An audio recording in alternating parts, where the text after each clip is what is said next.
ఒక blouse piece oil డబ్బాలు ఉంటాయి కదా, దానికి చుట్టేసి ఒక బ్లౌజ్ పీస్ కట్ చేసి పెట్టేశాను అనమాట. రెండు ఒకే కలర్లో ఉండాలని. అండ్ ఇక్కడ అమ్మవారికి పూజ అయితే చేసే టైం అయితే అయిపోయింది.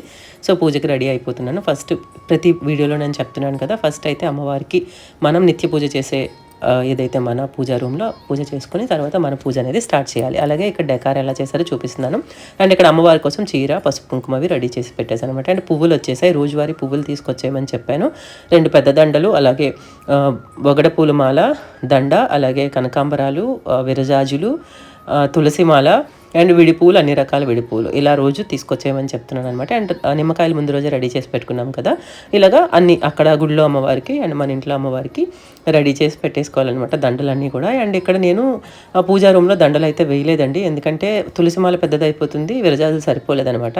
ఇంకా ఎక్కువ తెమ్మన్నాను కానీ విరజాజులు సరిపోలేదు. చాలామంది మాల వేసుకునే నియమాలు అడుగుతున్నారు, స్ఫటిక మాల వేసుకోవచ్చు అని అడుగుతున్నారు. అండ్ రెడ్ మాల ఒకటి ఉంటుంది,